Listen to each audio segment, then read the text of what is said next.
Hey guys, welcome back to Total Tactics FPL. It's Fran here and I'm back with a new video. Today's video is going to be about the Matchday 3 team review as well as the Matchday 4 team selection. Before we actually talk about my Matchday 3 team, Matchday 4 is quite interesting. You actually have unlimited transfers, so regardless of whether you're happy or sad about how your Matchday 3 team performed, you can completely change it and remold it for Matchday 4. We also now have the chance to own 4 players from any team. So let's say if you're really high on Brazil, you could actually go there, go 4x Brazil. I don't really recommend it. I think that was one of the mistakes from when we were playing the Euros very recently, where we had Netherlands in the knockout stages. We had 4 Netherlands players because we thought, okay, that matchup was very, very simple. They had a very clean run towards the semi-finals, and that wasn't the case, and we really lost out there.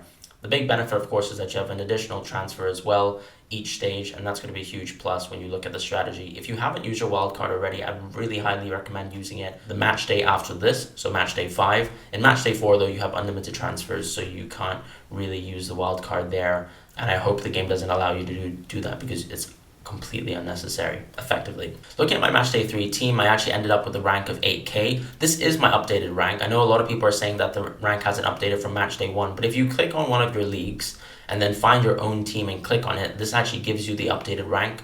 As I said, I'm a net -7 from where I really should be. I think I should actually be on 191 points, and that was simply because I didn't expect for Rocher to actually start in my team. I made a mistake where on YouTube I actually had my team order correct, but I didn't have Nopert actually starting in my team, and so I got lucky and I got Rocher, so that was a +2 points that I didn't deserve. However, I wasted a lot of free transfers as I was saying on Twitter, because I fell asleep in Matchday 2 after the jet lag from moving from London to Hong Kong for the holidays, and I completely missed out on my transfers to take out my Brazilian players, to take out some of the other players that I didn't want for Matchday 3.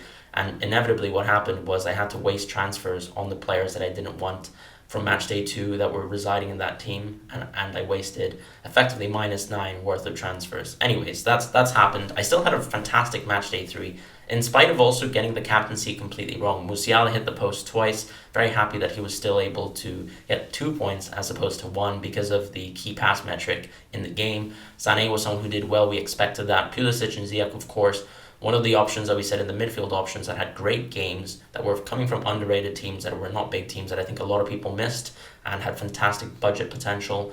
Nunez, unfortunately, he didn't work at all for Uruguay, and simply I think you can see that Jordan the Arrascaeta played extremely well in Matchday 3. I can't explain why he didn't play in Matchday 1, Matchday 2. He looked like a fantastic offensive player for Uruguay. Nunez wasn't the pick. I hold my hands up there. We got it correct there with Lewandowski in Matchday 2, where we thought he would do well, despite not really showing a great record in the World Cup. Similar to Darwin Nunez, who hasn't had a great record for Uruguay, but I was hoping that he'd be able to do well. He didn't. Gakpo, however, has been incredibly consistent, and Messi still with 3 points, something all right. And I think a lot of people actually captained some defenders this match day, or even use their power captains. So the fact that I'm actually ranked 8k in the world is something I'm very happy with. A lot of players here in these teams who didn't necessarily play well. Jordi Alba, for example, disappointing. Mela, disappointing. Di Maria, disappointing as well. But I don't really think Argentina will change too much for Di Maria, although I think that there's now a potential to actually look at someone like a McAllister in the team, or even Julian Alvarez. Anyways, that's going to be my Matchday 3 team review. Let's head on to my Matchday 4 team selection. Before we actually talk about Matchday 4 and our specific team selection, it's actually worth talking about Matchday 4 strategy. What we're looking at now are progression odds percentages presented to you by 11FI. This has actually been the kind of model that we've been using for the World Cup so far. 11FI, Schadenfreude. These players have been providing us fantastic data. You can see the link in the description below. But the idea of talking about Matchday 4 knockout progression odds is because that influences how your strategy will continue out Matchday 5, Matchday 6, and Matchday 7. Why is that important? Because for Matchday 5, you only have 4-3 transfers. The idea here, of course, is that when you're setting up your team for Matchday 4, you need to think about the next stage of the tournament bracket. If you are wildcarding for Matchday 4, Matchday 5 rather, you don't really have to worry about this. You can simply pick the best players you think that have a chance of scoring in Matchday 4. What's a good example of that if you're wildcarding? I think if let's say you're investing in a Croatian player, you have a high chance or a high confidence in Croatia versus Japan, and you're worried about Brazil, you don't have to be worried about Brazil. You can invest very, very highly into Croatian players if you want. And the same thing with Netherlands players versus the USA, if you think they have a much better chance of getting goals than some other teams. A good example as well, if let's say you're super confident in England versus Senegal, but not so confident in England versus France, which could be the eventual matchup after this, what you could do, of course, is simply just go for for English players if you really are that confident that England will do well for Senegal. And that's kind of how you should inform your strategy if you have a wild card chip left. If you don't, which is the position that I'm in, I really think we have to pick the players, unfortunately, from the best teams and maybe save 1 to 2 differentials at the most, because we have to expect that some of the big teams will get knocked out. Here we have the best odds for teams like Argentina, Brazil, and France. And I think most of our teams should incorporate at least 3 to 4 players from those teams to start with. I think Argentina, for example, have fantastic clean sheet odds. Brazil have fantastic clean sheet odds versus Korea. And I think the same for France versus Poland. What we've seen, for example, in the Argentina versus Poland game, I think, is when you see Poland play versus a team that is a level above, they really can't create many chances. I also think Argentina starved them out tactically in that game. And this France team have shown that they're resilient enough with their A team to warrant picking some of the defenders, specifically because we have access to Theo Hernandez at 5 million. Argentina, you can go for players like Otamendi. You could also go with their keeper. And what's nice about going for a keeper from Argentina is you might project that they have an easier route into, let's say, the round of 8. And because of that, the need to not replace a keeper, I think, is quite essential, because we would like to spend our free transfers in Matchday 5 on attacking players, in midfielders who can make a difference, in forwards who can make a difference, or even some defenders that have sprung up that we might have omitted in our Matchday 4 draft. And that's kind of my thoughts on progression, odds, and strategy. Probably invest into these teams where their percentages are over 80%, and then think about teams such as England, such as Spain, even Portugal, of course. I think Portugal actually have been quite resilient in this tournament. A little bit of a slip up almost in Matchday 3, but it didn't really matter for them. They managed to rest their key player so far in Bruno Fernandes. And I would still say that Bruno Fernandes is absolutely the best midfielder to pick for the knockout stages, just because of how good his performance has been. The one thing about Switzerland, though, is that they have been very, very resilient from defense. But what we saw in the Serbian game was that, of course, where the knockouts don't give you that safety net, you can see a lot of goals being scored. And I think that could be the chance in the Portuguese game. If you're so worried about the Swiss defense, I really wouldn't be. And that's my thoughts on progression strategy. What I'm showing to you guys now is the first iteration of my Matchday 4 draft. This might be subject to change. I'll give you guys updates on Twitter, but I really think that the core of the team is set, and I'm very confident in a lot of these picks and how they've performed previously in the group stages, but also how they'll perform in the knockout stages. As far as investing in defense, I think it's very simple. We can talk about clean sheet odds. They haven't necessarily come out yet, so I haven't really put the graphic up there.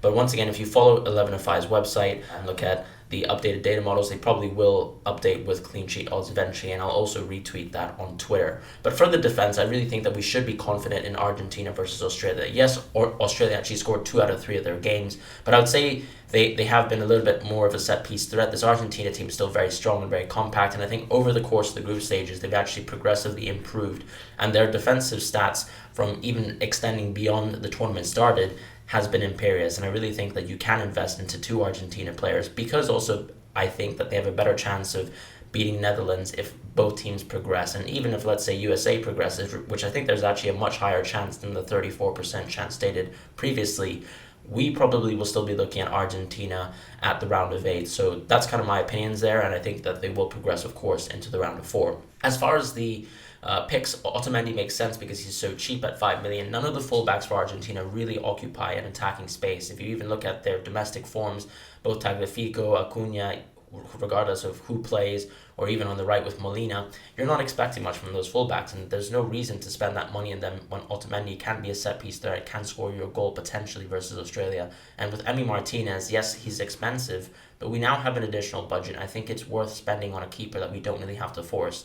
The reason why I've gone for Diogo Costa on the other side is because I actually wanted to pick 2 keepers from both sides of the bracket. And I think Diogo Costa is the most reasonable keeper from the bottom half side of the bracket, because I can't really pick between France and England. Both their keepers are quite expensive. Diogo Costa, on the other hand, is one of the players from one of the overdog teams that actually has a good price. Diogo Costa at 5 million is something I do like, and I'm also going to be investing into Jordi Alba from Spain. So therefore, there's no reason to really double up on the Portuguese defense. I think Alba's a much better pick than Cancelo or some of the other fullbacks in this tournament. You'll also see that I've omitted Dumfries, which a lot of people will favor. I don't think Dumfries has had a substantially good tournament so far. I think he's been very physical, very dominant. But versus some of the tougher teams, versus USA, who did make one offensive mistake, or defensive mistake rather, versus Wales when they gave the penalty to bail through Tim Ream, I can't really see Dumfries getting too many returns. Maybe I'm wrong. Maybe I'd like to reconsider Dumfries. But I think some of the other options here at much cheaper prices are much better. Marquinhos, for example, at 5.5 probably gives you better clean sheet odds than the Netherlands would have. He's also cheaper. Same logic as Otamendi. And then with Theo Hernandez and Luke Shaw, you have two left backs here who have been fantastic from the offensive point of view, but also probably have equal or better clean sheet chances here. And I think maybe I'm actually underinvested in France, but one of my concerns with France and investing in them is who to pick. If you don't go for Messi or Richarlison, which I've suggested here, you could obviously go for another French forward such as a Griezmann, a Giroud, or a Dembele, but their midfielders are completely lackluster in the positions this tournament. The same can be said for the Netherlands, because there doesn't really seem to be a space where we can actually include players like a Depay or a Gakpo in our draft, even though Gakpo has been the much more consistent player, and I'd say Depay has actually been a little bit shocking because, of course, his return from injury, and also equally how bad Bergwijn has been. So there's not really a good option to pick there for Netherlands. I really still think Richarlison is better odds of getting a goal, so I've included Richarlison into my team, and that's why we move into the midfield. As far as the midfield, you have players like Foden, Perisic, McAllister, and Klaassen here, and also Bruno Fernandes, who I think is, of course, been a hidden gem in this tournament. I actually missed out Bruno Fernandes in match day 2. I showcased it to you guys on my draft, but then ended up moving away because Depay was rumored to only play 45 minutes, which he only did. But Fernandes and Kudus actually absolutely killed it with a brace. So if you guys went for Fernandes and Kudus, credits to you guys there. I hope you guys stuck with my picks there. But Fernandes, of course, has been essential for this tournament. You could see, of course, him missing out. He's a key cog for this Portuguese team, especially in this day and age where Cristiano Ronaldo is clearly not as efficacious as he has been in the past. So therefore, I think Fernandes is the great pick to pick from Portugal, and I already have a double up of Portugal through Diogo Costa as well. As far as the midfielders, Klaassen for me has been someone who's been operating in that sort of 10 role for Netherlands, and he's essential because he's actually so cheap. He's one of those budget midfielders that I can actually see get good value here. Not some kind of freaky midfielder that we would have completely not expected from left field to score a scream or something like that. So I think Klaassen's a very reasonable pick to have. McAllister had a really good game last time out from Australia. If you guys remember in the pre-match tournament friendly, they actually played versus the United Arab Emirates, and I think McAllister had a good game there too. So we do have chances to actually get McAllister back in the team. He's a really good budget player at 7 million. And I think I can say the same for someone like Perisic, who's actually quietly gotten a lot of assists so far. Very similar to how he's performed in the Premier League. He's almost an expected assist magnet for this Croatian national team.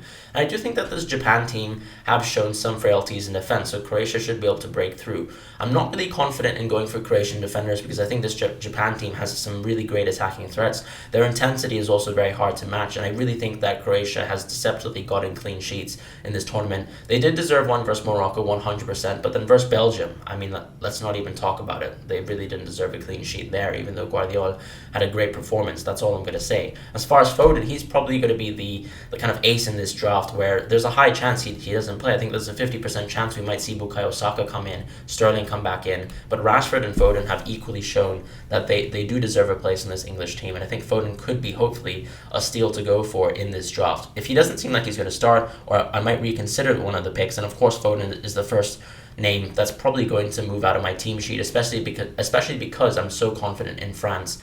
But for now, I really like Shaw and Foden coming in from England, and of course, there's already enough of a matchup there with France in the round of 8, regardless of what happens. So these are my picks for now. Hope you guys have a wonderful day. I'll update you guys with any kind of potential draft changes very, very shortly. But this for me is a very resilient team, and with the 105 million budget, we can actually go for a lot of these big name players without actually losing out on any assets that we might have thought have been essential. The one key player that is actually missing from this draft that has been featured in my drafts for Matchday 1 to Matchday 3 is Di Maria, but I don't think he's had a particularly good tournament so far. Potentially he'll shock me, but we'll see.